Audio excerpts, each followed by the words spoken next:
This conference will now be recorded. Well, good morning, everyone. This is Wayne Mitchell at the Nacogdoches County Chamber of Commerce, and I want to welcome everybody to the Nacogdoches County Chamber Stakeholders Conference call this morning. I think we're going to have a very interesting and lively discussion about labor and the labor market currently in Nacogdoches County. I do want to remind you folks that this call, as you heard earlier, is being recorded. Will be posted later today on the Chamber's YouTube website. In addition to that, we've invited members of the media to participate as well, and we welcome them and look forward to their questions after the presentations this morning. We'll let you folks know that there are a lot of things on the horizon. I'll cover some of those a little later today in the conference call in terms of meetings and events coming together.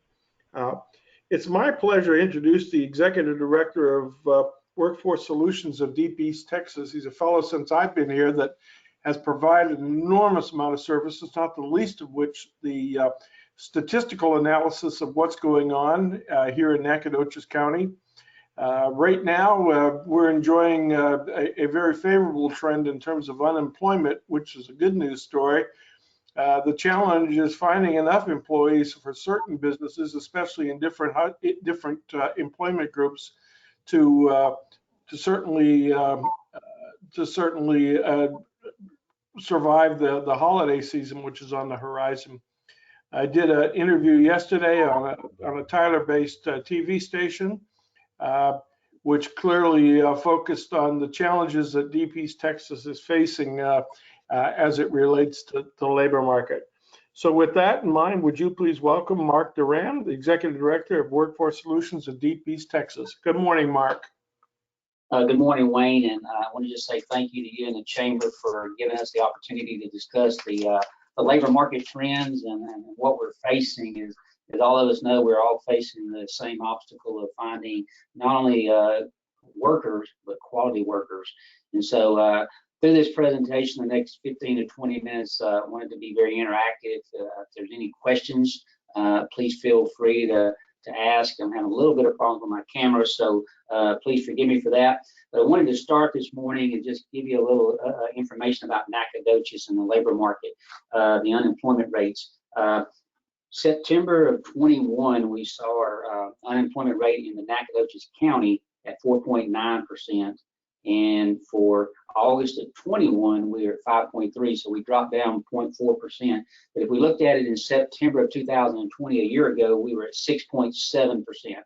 So we have decreased. Now the city of Nacogdoches, slightly higher than the county, in September at 5.4%, August at 5.7%, and then September at 6.9%. So the city trails the county by a slight difference. One of the things that really looked at was in the county of Nacogdoches, the registered labor force. These are individuals, or we call them job seekers, customers that are actively looking for work. They're registered in the work in Texas, the unemployment system, and in that we had 28,005 that were registered. We had 26,621 that were actually employed, and we had 1,384 that were unemployed. And so looking at the trend between September and August is we had about 166 additional job seekers, but we had almost 300 additional workers from August to September. Looking back at the yearly is the number of registered job seekers and customers that are looking for work has really not changed. It's really within about 150 to 200. Where we've really seen the difference is in the unemployed workers. Back in September of 20, we had around 1,900, and now, as you mentioned, we had around that 1,300. So a lot of those individuals that were registered that were unemployed may have been drawing unemployment, and then after their unemployment expired, they may have dropped out of the workforce, no longer looking for work. And so we know that's the issue of our businesses finding those quality job seekers and workers for their businesses. What we also did is we have 6 workforce centers around our region, and one of those is in Nacogdoches, located there on University Drive. Is we have been tracking the number of customers that come into our center, And so looking at the Nacogdoches Workforce Center, we do it two ways. One is foot traffic and one is distinct traffic. Foot traffic is if an individual came in 3 times that day, they would be counted 3 times. Distinct traffic is if they came in, 5 or 6 times that month, they would still only be counted 1 time. So when our physical year, which is October through September, and so when we looked at the time frame and the traffic is from October of 20 through September of 21, we had 2,227 customers that actual foot traffic that came into the Nacogdoches Center. And when we looked at in September of 21, we had 170 actual foot traffic. We looked at the time, the month that the pandemic hit us in February of 20, we had over 500. So we're seeing that's a 350, which is a large number for a county the size of Nacogdoches. And then when you look at your distinct traffic in September, is we only had 139 customers that came in, either looking for workforce services, looking for a job, registering for services. In February of 20, we had 326. So there again, we see the decline in the number of people that are actually looking for work, are actually looking for workforce services. And as we've all heard, in the Texas Forest Country Partnership Economic Summit last week, we know there's a lot of concern from the job seekers, the customers that are looking for work. One of the biggest things we continue to hear is health concerns. Still concerned about the pandemic, social distancing, also childcare barriers. How they can, they say a lot of childcare centers are still not up to full capacity. And then also the federal assistance, the unemployment benefits that a lot of people received. And then plus there's some benefits still that some of the customers are getting. And then also some is just not looking for work. And so we as employers, we all know that we're facing that same issues of trying, how do we attract those? So from the workforce side is what we're trying to encourage our employers, and what we've been listening to them is that a lot of them now are, they're looking for employees that have the soft skills, communications, how to greet customers, and how to show up on time, how to dress for the job, different things like that. And so what we're encouraging our employers to do is one is not only look at your immediate needs for employment, but also look at your future needs. And so on the immediate needs is, are we utilizing the resources that are available to us in order to post our jobs, such as the workforce, Texas Workforce Commission has a system called Work in Texas. You can post your job there. If you post your job on Indeed, that job is drawn into Work in Texas. This gives you an opportunity to get your job out there to more candidates, get your job to be seen. Also through our Work in Texas local workforce center here, Workforce Solutions, is we have a couple of ladies that we do what we call Job Now. And so if you post a job the previous week, the following Monday, we're going to post that job on our social media. We're going to post it on our website. We call those hot jobs. Those are jobs that were posted that previous week. And then we do social media postings. Each day we'll do, like Nacogdoches County, maybe one day where that social media will get out there and post some jobs. And so what we need from our employers and our partners is to share those social media so that more job seekers can become aware of those services from that. Also utilizing our workforce centers. We have several available, we have opportunities where you can come in and interview, but also we have business services engagement. We have a gentleman there for Nacogdoches named Lee Garcia. If Lee's on the call, I've asked him, Wayne, as I go through the presentation, I make some comments if they'll post over in the chat their contact information or website so they can be reached. But Lee works closely with the businesses there in Nacogdoches, but utilizing Lee, the Workforce Center in Nacogdoches, Ramona Kimball Tutt, I know a lot of people there know Ramona, but utilizing those resources on how you get your information out there to those job seekers. Also, what we're seeing in immediate needs is maybe, if you're an employer like me, I'm looking for that special person that I don't have to train very much. They come in with the qualifications, the skills that we need, and then 2 to 3 weeks, our expectations, they're able to do the job. But now we're looking at maybe workers that are less skilled, that we do have to take some training and spend a little bit more time on the training part. And that, I think, is where we as employers are really going to have to focus, is hiring the less skilled and then training them through that. Again, Workforce Services offers a work experience program for individuals that are eligible. We can help you subsidize those wages during that training period. Hopefully you train them and then you hire them at the end of that training period. Again, Lee can help you with that. Also, looking at job seekers or employees, even your current employees that may not have the skill level that you need. We're working with the Texas Workforce Commission with a training called Metrics Learning. These are modules that are available on the website. I think Karen may post the link to this. But if you hire someone that maybe needs upgrading in Microsoft, Excel, PowerPoint, they can go in, and these modules, again, everything that we do is free of charge, but they can go in and take this type of training and then upgrade their skills. Again, hopefully this helps you offset some of the training that some of your employees are going to need, especially your new employees. The other thing that we're hearing a lot from our employees is, again, is what you hear is change. The workforce has changed, you know, especially last week at the Economic Summit, we talked about some of our the millennials, the Generation X, and also how the pandemic hit us with virtual. You know, can we work remote? You know, what can we do virtually? You know, just like what Wayne and the Chamber have done in these calls is accessibility. And so a lot of our employees now, is we as employers are going to have to adapt to some of the requests that they have. Again, you know, I mentioned earlier some of the health concerns that they have. Can we do things virtually for them? But again, I encourage you to utilize our workforce centers, utilize so that we can help you with the social media postings and get the word out about your jobs. You know, looking at in Deep East and also in Nacogdoches, you know, a lot of our employers are small employers, and you know, the advertising is difficult. Posting something maybe in a newspaper or radios on a daily basis.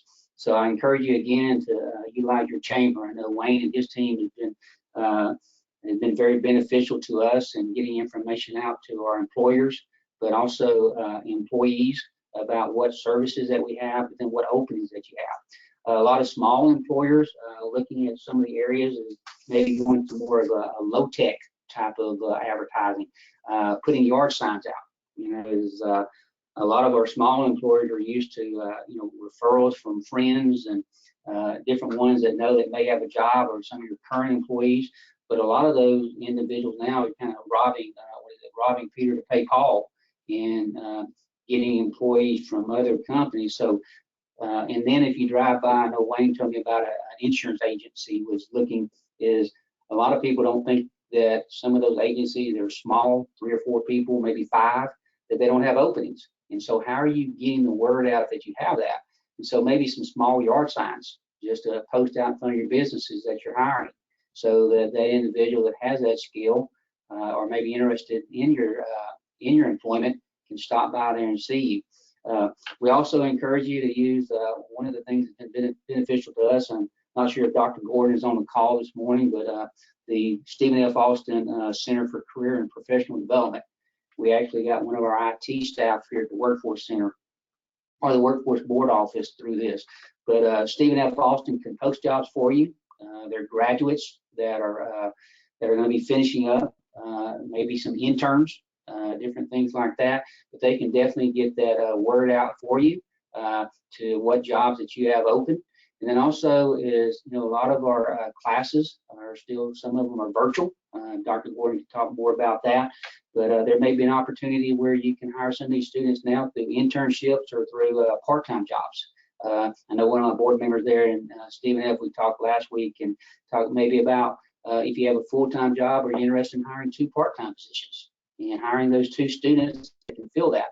So they have a lot of technology expertise. They're going to be entering the workforce, and getting them introduced to your business at an early time will maybe help lead into a full-time employment. But again, I encourage you to use Stephen F. Austin, Dr. Simon over at Angelina College. Both of them have professional development programs that are beneficial. We utilize them, and you can post jobs there again to make sure you're getting your message out. to them. Excuse me. The other thing is that hiring for non-traditional jobs. When I was looking at the Nacogdoches data, our females and males about make up. I think females a little bit higher, about 53%, 52%. So looking at those non-traditional male-female jobs, can we fill those with individuals that maybe we had a male there in the past? So again, broaden our spectrum, broaden our thoughts, just thinking outside the box on some areas that may be able to fill there. Another thing is I wanted to mention is one of the biggest barriers that we hear is childcare. We've got some very good child care centers there in Nacogdoches, and the Texas Workforce Commission has given the workforce board here what we call SIR funds, Service Industry Recovery Funds. And this is where we can help an employer that falls into the service industry, such as food service, entertainment, retail, because I know Wayne interview yesterday talked about some of the job, the holiday season that's coming up. But if your employees are working in that service industry, we can help them with their child care up to 12 months, pay 100% of that. If you've got employees that are currently working for you, it doesn't have to be a new employee. If you refer them to us, and I think Michelle Kennedy, who's our child care coordinator, is going to put the link there where you can contact them. But you can refer your employees there to help them with that child care and then get them to work. So another way that hopefully we're overcoming some of the barriers that we're facing. And then the last thing is we look at our future needs is coordinating with our school districts. Nacogdoches, superintendent there, and again, Dr. Trujillo he has been a great partner with us. Last year they did a career and technology education signing day, and we had 3 of those Nacogdoches ISD students that signed contracts with employers. We recognize our student athletes that are getting scholarships to play their athletics, football, basketball, and so let's recognize these students that are graduating high school and going into the workforce. So if we have someone that is going into one of your industries, we can recognize that student at the signing day.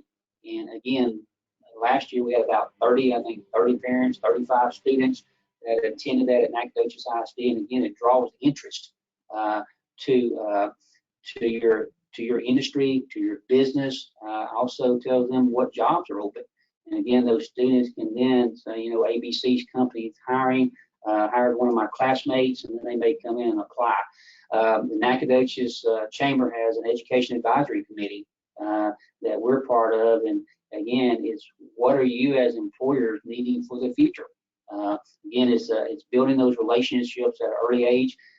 We are doing a teacher externship where we are placing CTE teachers with businesses, and then that CTE teacher learns what you do on a daily basis, and then hopefully they can take that back into the classroom, and when that student graduates, they've got some of the skill sets that you need for them to be beneficial from day one in your business. And we offer that, and hopefully we'll be offering it again next summer.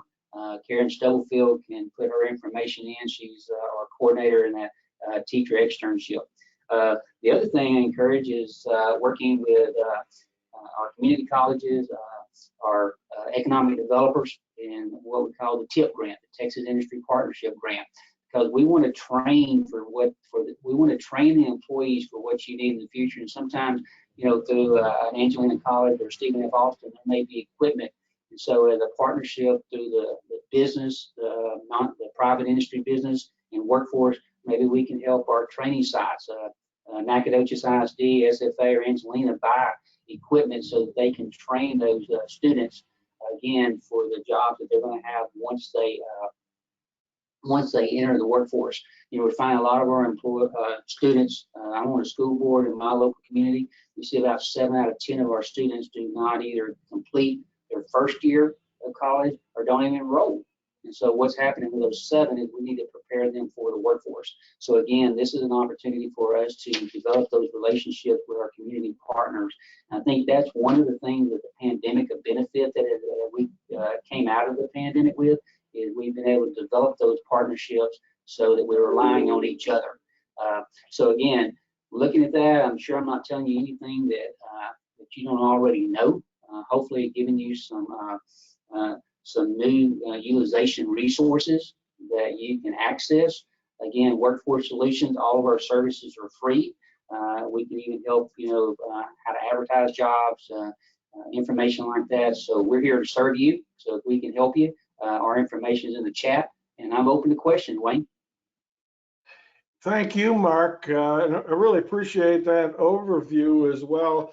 Lee Garcia or Karen Stubblefield, do you have anything you'd like to add?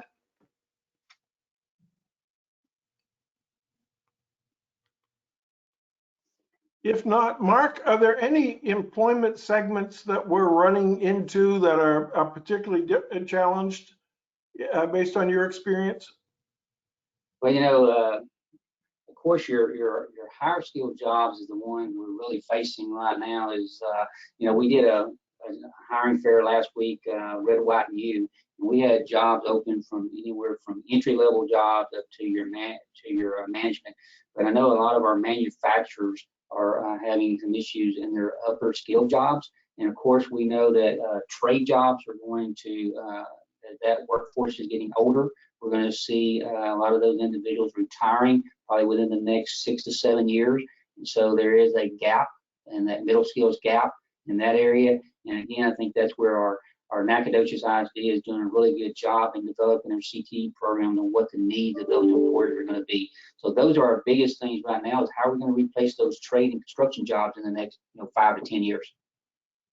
Well, and it's not surprising to hear you say that, Mark. Just scanning who's on this call right now, a lot of manufacturers represented here, so and service industry folks. So I think you're right on that observation. I do want to let you folks know that you should go to the chat section. There's a number of resources that have been posted that could be very helpful as you confront labor challenges. Any other questions for Mark? Yeah, I have one. Mark, can you expand a little bit on non-traditional jobs? I'm not too creative. I'm trying to figure that out. What does that mean? Well, non-traditional, we call it is normally it's a job maybe held by a male, and now is looking at, because that's usually traditionally held by a male, and so hiring a female to fill that position or vice versa. Looking in those areas, is a lot of times, as you said, Wayne, maybe some of our manufacturers, I'm not sure, Nancy Wyndham with Texas Forest Country, and Stacy Hodges and Tim Stacy and the other manufacturers are doing a great job. A lot of times we think manufacturing jobs is male related, and so I know they're looking at bringing in those females, and also as Nacogdoches and our other ISDs around that county are graduating those females is going into those industries to fill those voids. So we're having more and more, as we know, is more and more two-family households that are working. So getting those females into some of those jobs, and vice versa, like I said, some of the males. Well, there you go, Charlotte. You can run a forklift. It'll be good. You'll enjoy it. There's, I know some of your Lowe's, your Home Depot, places like that. Exactly what you're saying, Gary. There's some of the females running those forklifts. If you look at that. Any other comments? I'm sorry, Wayne. It's Karen Stubblefield. You called on me earlier, and I wasn't fast enough to unmute. Go ahead, Karen. But I did want to say, I know that Mark talked a little bit about Lee Garcia and what a great resource he is and the Workforce Center team is, and I know they are really hearing how employers are having trouble getting to job seekers and making that connection, and so they are coming up with some creative ways to reach out and connect with individuals looking for work. And so I would encourage you to take advantage of their insight and help them test out some new ways to connect with job seekers, because it is really a time where we have to be thinking outside of the box. And I think Lee and Ramona and Mason Hendry are teaming up and trying to to do everything they can to help you connect with qualified workers. I also wanted to mention on the offering internships to youth. The state has a website called the Texas Internship Challenge, and so if you all are thinking about next summer, you want to bring in some more young people to learn about your industry and get some firsthand knowledge of it. Posting your internship opportunity on that website is a great way to do that. It's either could be high school internship or even college level internships, and just another opportunity to get the message out. And again, Lee and Mason and Ramona are available to help you get signed up in that platform also. Thank you. Thank you, Karen. Any other questions of the group? Yes, Wayne, this is Donna. I have just a quick question, and I address this to Mark as well as any of the manufacturers or employers out there who want to speak on it. All these partnerships that we're seeing and all these training programs, I wanted to get a little bit more specific. What specific trade do you think has been met for as, you know, doing the training that the employers expect, and what trade do you think we're still lacking? I think, Donna, and I don't want to speak for the manufacturers, but I know that as we go into the East Texas Manufacturing Council, which I think has grown and growing for Nacogdoches and Angelina County, is you know, looking at that, just take Horace Mass, for instance, over at Mass Motorsports, is taking advantage of during the manufacturing day of showing those students what they offer.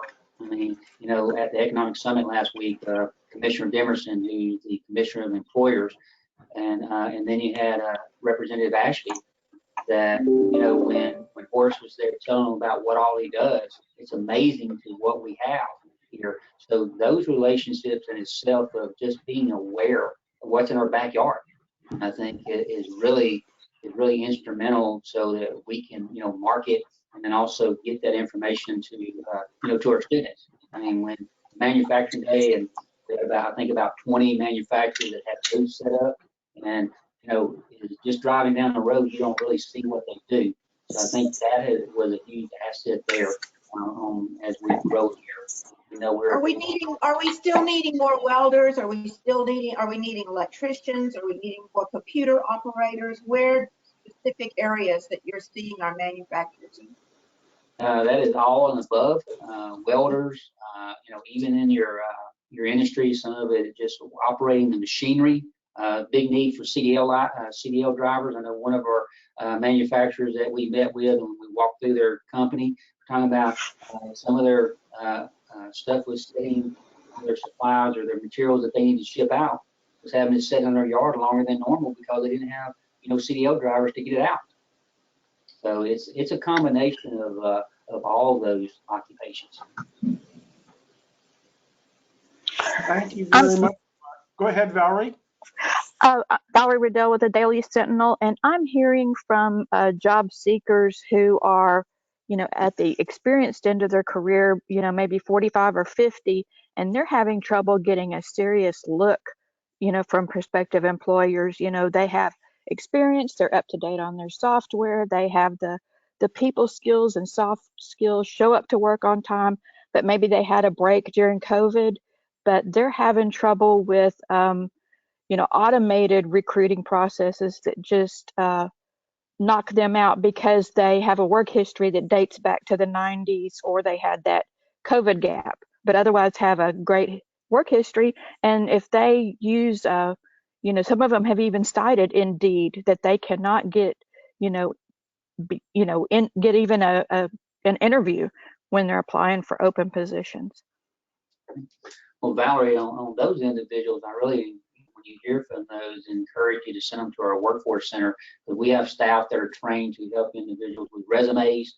Also, we have where we do mock interviews. So if an individual is facing an area, maybe that we can do an interview and see how they can improve that.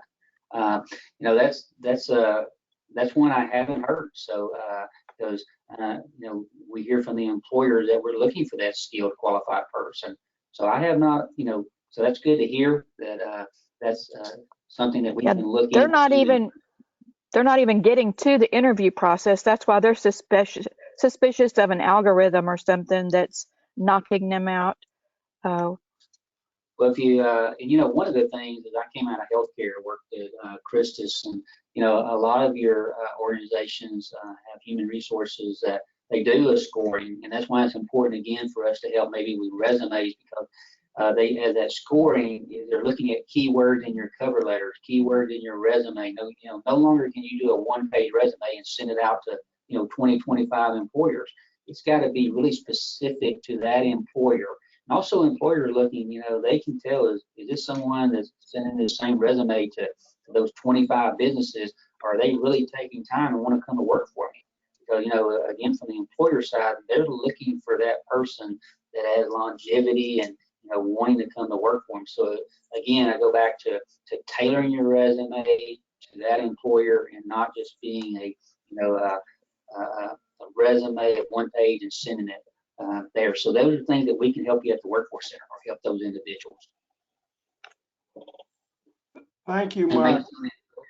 Maybe some of the employers may want to do that. One other question here. Go ahead, Karen. Oh, I was just going to say that I posted a link in the chat to a resume workshop that's being offered tomorrow at 10. And on the calendar on debtwork.org, we have a lot of other workshops and more opportunities for that resume writing workshop also throughout the month. So Valerie, I encourage you to share that information too, because we aren't getting the attendance at our workshops either that we had been getting. So now's a great opportunity, a great time to participate. Well, first of all, thank you, Mark and Karen and all of you that had questions this morning. I want to refer that this is a vivid reason why we do this conference call this morning. And I will, again, we will still continue our partnership with Mark and the Workforce Solutions Deep East Texas in helping to get their messaging out and their resources out to our members and the community at large. Thank you very much, Mark and Karen and Lee and everybody that participated on this. Moving on, I do see that we are pleased to have with us this morning our city manager, Mario Canizares. Good morning, sir. Good morning, Wayne. Can you hear me okay? Fine, sir. All right, finally, we've got some technology that works. Thank you very much. Good morning, everybody. I would like to just give the group an update. Last night with City Council, we had the kickoff of our capital improvement plan discussion. We have a series of, I guess, 4 workshops that we've scheduled. One was yesterday. We have another one today. And then we'll have a couple of weeks off for the Thanksgiving holiday, and we'll right at the end of the month, we'll have 2 more on that Monday and Tuesday. Last night's or yesterday afternoon's meeting was related to the fire department and our airport. And today's discussion will be on water and sewer infrastructure. And then at the end of the month, we'll have discussions regarding public works, which is streets, drainage, and solid waste. And then the second meeting, the last meeting of the 4, the 4th one, it'll be about parks and recreation projects and city facilities. So a lot of good discussion with City Council, and look forward to continue that dialogue with them. On the COVID front, just to give just one quick update, the fire department and city, along with our medical community, we're hosting, continue hosting vaccine clinics. We'll be having another one this coming Friday for adults that want their booster shot or those that are beginning their vaccination regimen. We will also be providing vaccines for children as they've been allowed by CDC and FDA. So we'll be pursuing that this coming Friday. And so if anyone is interested, you can go to our city website, schedule an appointment, but we'll be here this coming Friday at the Recreation Center. And then the last piece is we do have a city council meeting next Tuesday. It'll be the second meeting in November. that we'll be having. And so then regular council meeting, and then we'll be finishing up the year with the council meeting on December the 7th. And then we'll be wrapping up the year, and then we'll start out the new year with in 2022 with a series of council meetings again. So just wanted to pass that on to the group. That's all I have, Wayne. Thank you very much. Any questions of the city manager? Mario, just curious, are you folks finding the folks you need on the city level? At times, we are having some of the same issues that were described here. As mentioned, that one of the things for any individual, literally, if you can get your commercial driver's license or CDL, it is literally like the golden ticket because of just the needs that are here, not only just in this area, but all over the country, of just folks that need that skill set. And it's very hard license to obtain, but once you have it, most people can name their price. And so we encourage opportunities for folks to come to our organization. We try to teach them and show them how to get their CDL and work with them on the licensing. But we do struggle with some of those skill sets. Even though we've been able to increase some of our wages, it is a challenge to find those skill sets that we need in the field and office. So it is a mixed bag, Wayne. And so we've been fortunate that we have been able to hire folks, but it is about trying to hire and either right out of high school or right out of college and really pour resources in those individuals and really grow them and try to keep them here in East Texas. Well, thank you, Mario. Any other questions, the city manager? Again, Mario, thanks for joining us today. We really appreciate it. You bet. I'm pleased to welcome Sherry Cheney Morgan, the Executive Director of Visit Nacogdoches. Good morning, Sherry. Good morning. Let's see if I can get back to my notes. Sherry, your microphone's not working.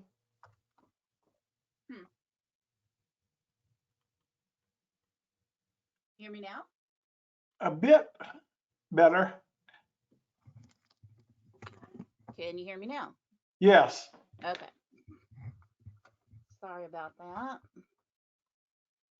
Okay. Your award-winning Visit Nacogdoches staff is pleased to share the great hospitality news here in our fair city.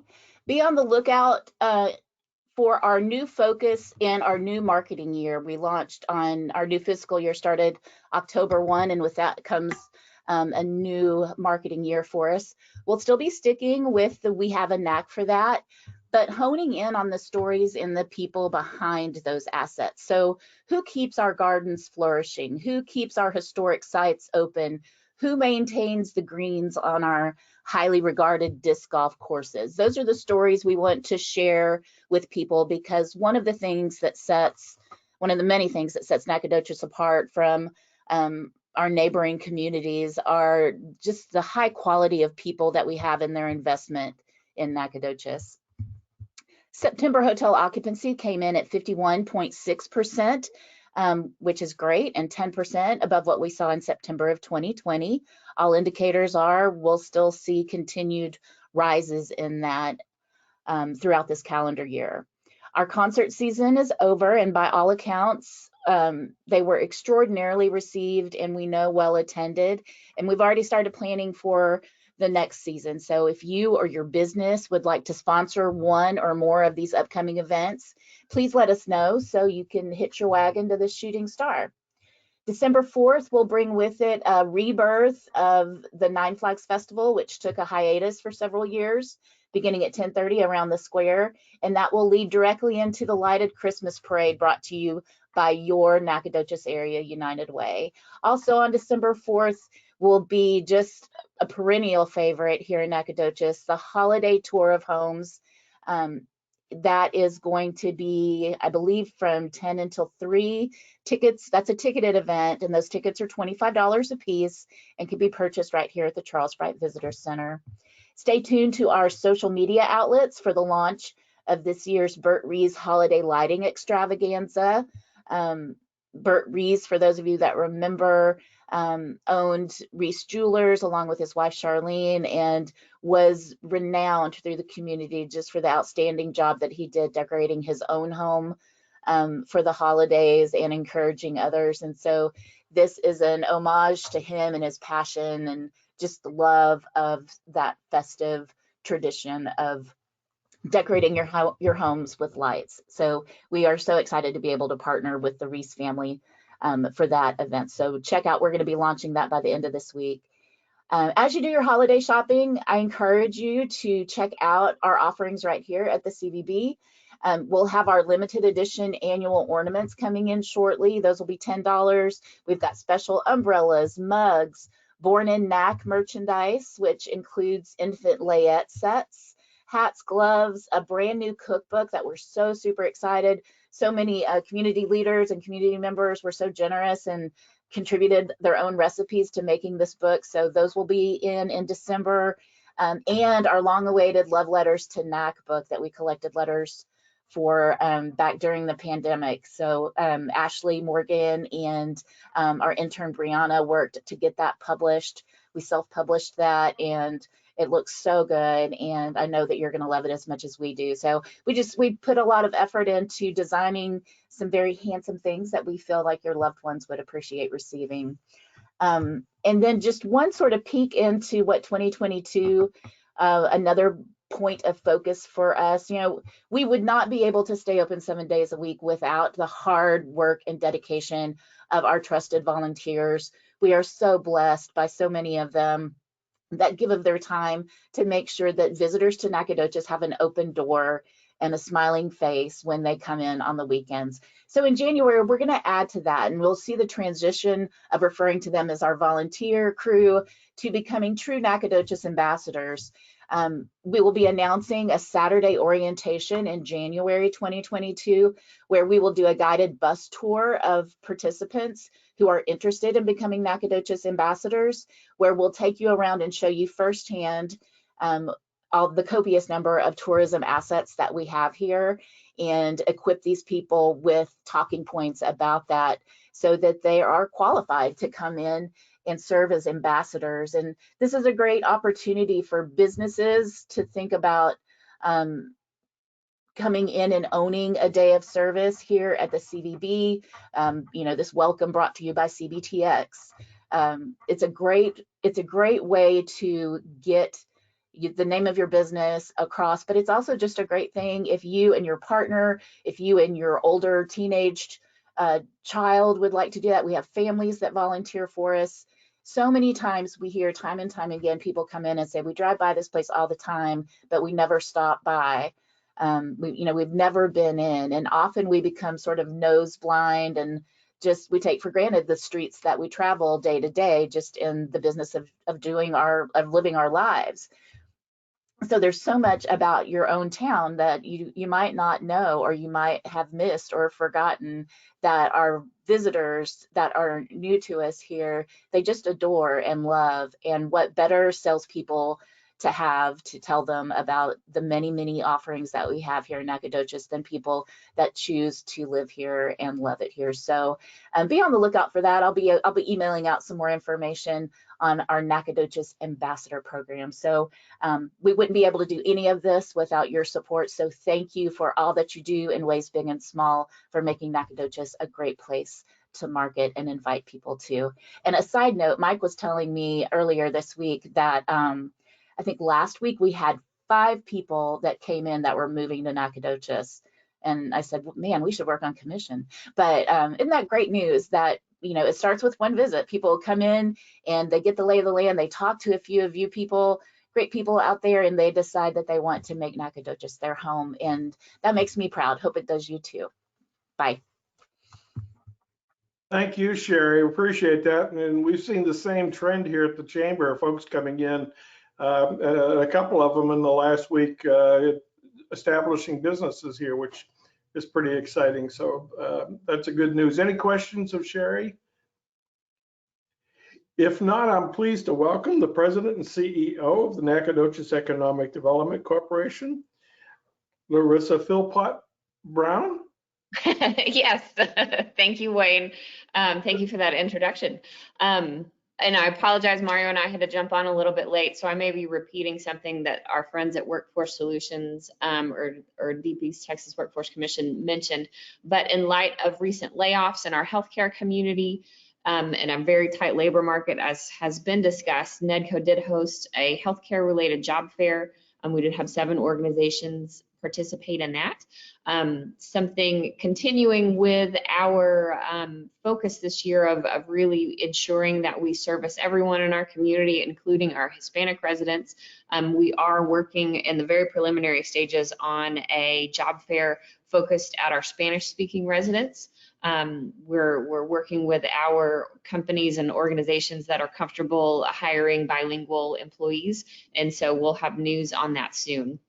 Also, NEDCO's Entrepreneurship Committee just completed a 3-week financial literacy class led by Juan Gonzalez, who I think is on the call.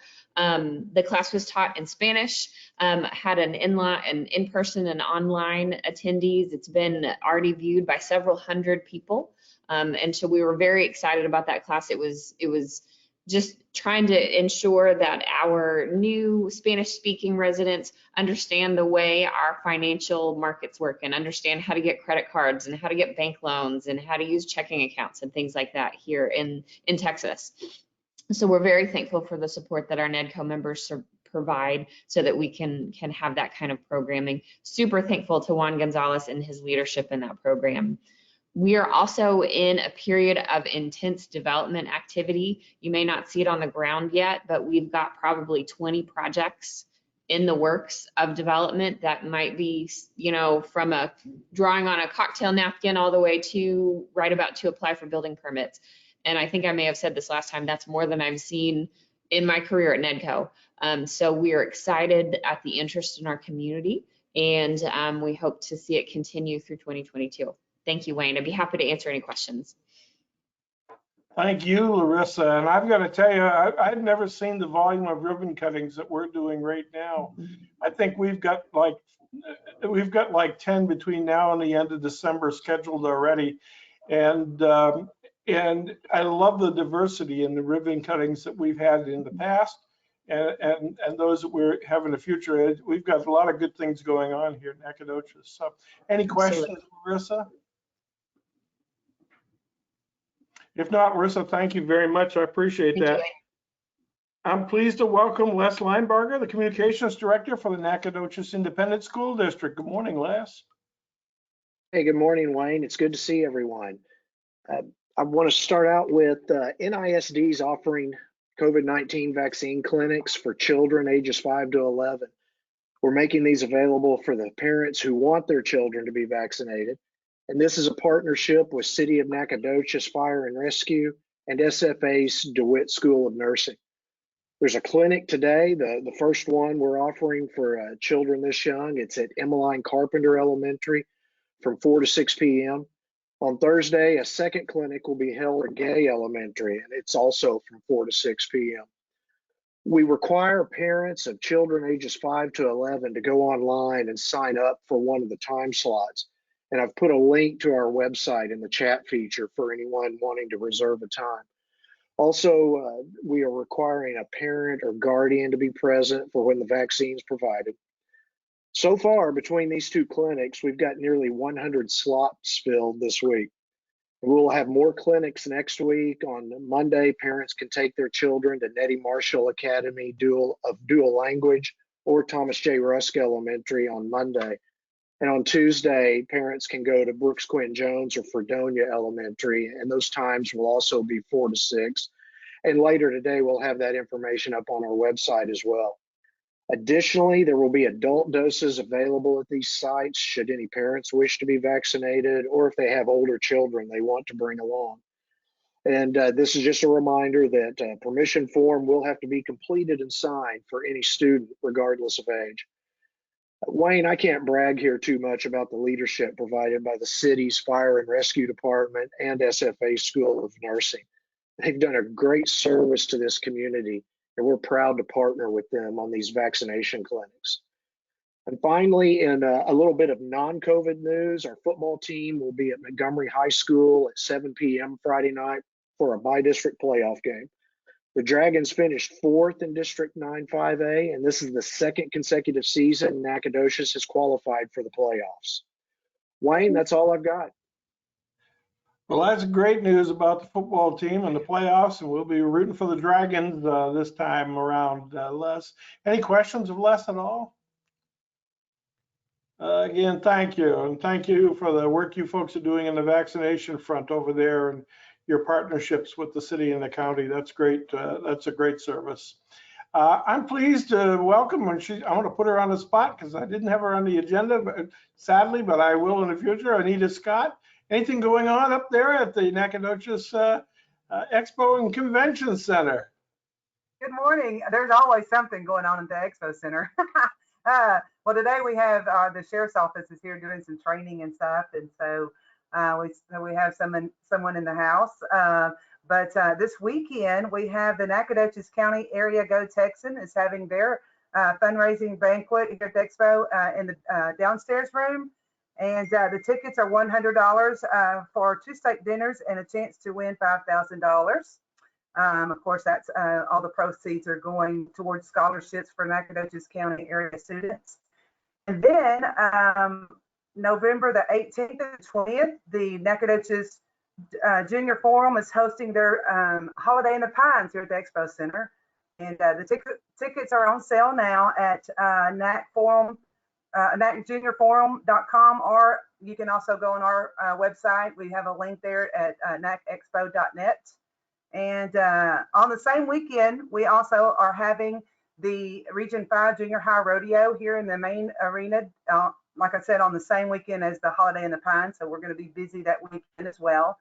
And then after that, the Thanksgiving weekend, we'll have GNS Gun Show here as well. And this time when they're here, they're going to be open on Friday night as well.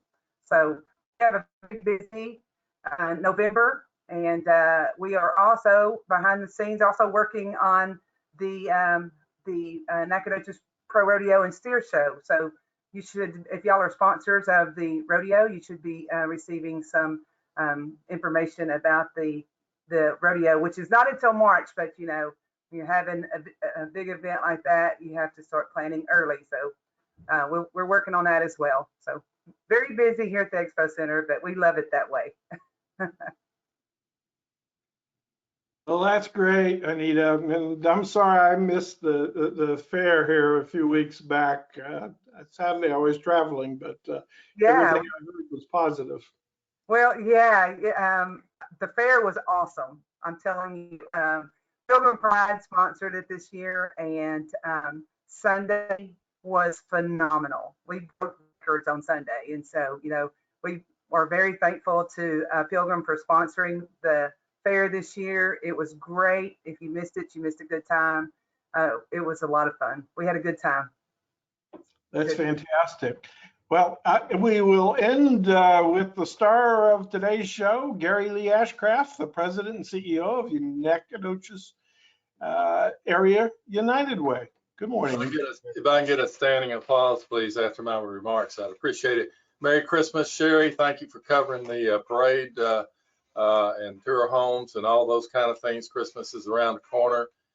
Caroline and Mari are working hard behind the scenes to make sure that thing comes off well.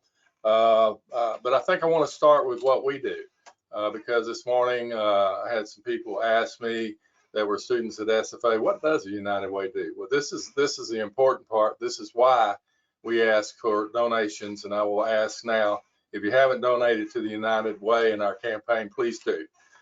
Just write the check to the Nacogdoches Area United Way or NAUW.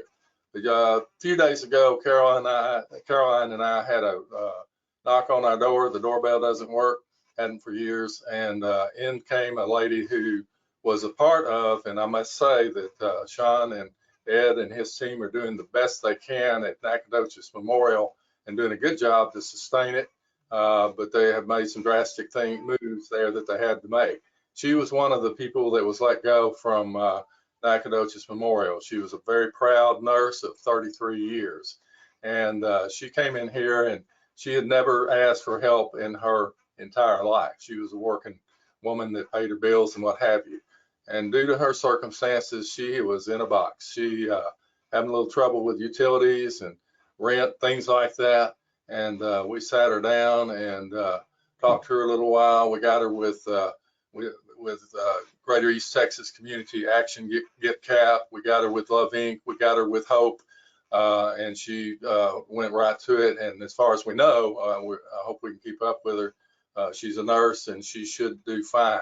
But those are the kind of people that really grab my heart. All of them do, but someone like that, we want to be available to help them if we can. And what we do is we're connectors. We can put people together to get them help if they need help, and that's our heart of this organization. On to the campaign, Live United. It is going very well. It's like everything else the last couple of years, the timing is kind of interesting, but most of the campaigns are up and running. Les Leinberger, if you're still on this call, thank you very much. Coach Keller went out and talked to the high school. He is very, very cool, dynamic, and what have you. And I will report the NISC is up 30%. I will tell you that Central Heights, because of Tanya Turnage, who is Rick Turnage's wife, like Charlotte is mine, that's our identity. That school, she's running the first time ever real campaign out there. We had the Coach Keller out there to speak to that group. It is doing very well. We're so excited to have them as a new partner. GetCap, I mentioned, they're not one of our funded partners. They don't need to be that, but we work very closely with GetCap and Karen Swinson. Caroline's on their board. They ran their first ever campaign with us, which was cool. They have a sizable employee base here, and they did excellent. It was so exciting to see a first-time campaign like GetCap and Central Heights running, and we've got others.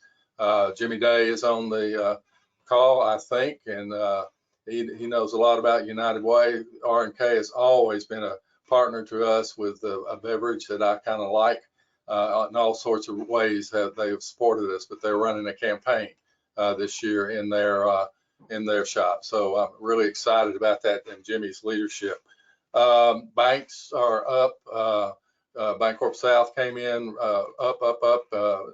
CBTX is phenomenal. They're about to finish up their campaign. However, where there are some to the workforce folks that spoke, I was listening carefully. One of my companies is 33 employees down.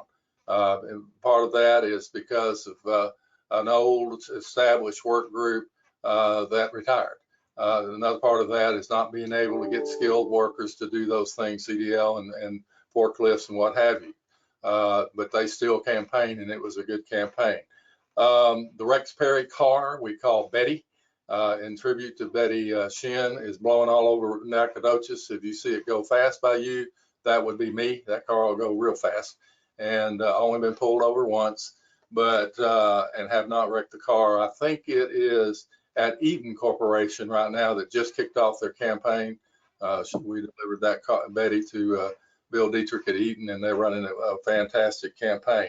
Coming up, you've heard about the Christmas parade, but for all you world-class athletes like me, not really, you want to come to our turkey trot. It's a 5K, and it's on Thanksgiving morning starting at 8:30. You can come get your packets at 7:30. We'll have a kids run that is just fabulous. I cry when I see it, to see them run. Lots of kids come out. They don't pay anything because of the fantastic JCs in our organization fund that event. Those guys are great. If you want to volunteer that morning, come on. If you want to run, it's really good for that day, because that's when I really indulge in Charlotte's great dressing and a bunch of my turkey. I do good turkey. And she's vegetarian. I really encourage you to come out to the turkey trot. We've probably got about 300 runners already signed up. It's a fun event, and you can work off some of those calories and then go fill up again. So that's something to look forward to, a tradition we've had going here for several years. I think because it's 11 o'clock on my fast clock, that's enough for me. Charlotte's shaking her head, and she's saying land the plane. So thank you all, and live united. Thank you, Gary Lee, and thank all of you folks that gave a presentation today. Really appreciate all of yours, and those of you who took time to tune in. Thank you, Mark Durand, and your very talented crew, and what a great resource you have. And we're going to do everything here at the Chamber to send folks your way, and I know that you'll share information that will help our members as well. Just a couple of things on the horizon. This weekend on Saturday, SFA Showcase is taking place. If you'd like to volunteer, I'd invite you to contact the SFA folks, or the Chamber sent out information on how to volunteer on that. It's a fun day, and it's a great way to welcome prospective and new students to SFA for the next year, and it's a really important program. I'm looking forward to it. Also want to remind you folks that we will have on the, I believe the 18th, we will have a presentation out at the Hampton Inn at 11 a.m. on the highway project on the I-69 highway project in the interchange. We're specifically targeting businesses out there that are being impacted currently with traffic disruptions and others. So it's a great opportunity to hear from the project engineer in charge of that program and to get an update of what their plans are for the near future. And last but not least, I want to make sure everybody has on their calendar April 7th and 8th of 2022. It'll be the Lone Star Legislative Summit here in Nacogdoches. Plans are already underway. We have some incredible sessions, and Mark Durand, you'll be pleased to know labor is one of the issues that we're going to be addressing during that. So I suspect you'll be contacted very shortly. Our keynote speaker has been confirmed, and he's a fellow named Chris Cassidy. Chris is currently the president and CEO of the Medal of Honor Foundation museum that is being constructed in Arlington, Texas. He recently retired from the United States Navy. He's a former Navy SEAL and a former astronaut. He actually spent on 3 separate missions 377 days in space. A remarkable young man, and it'll be great to hear about his experiences here at NASA and as a Navy SEAL, and the great work he's doing for the Medal of Honor winner recognition in Arlington. So with that in mind, I thank everybody for tuning in today, and I hope you have a great week. Thank you very much.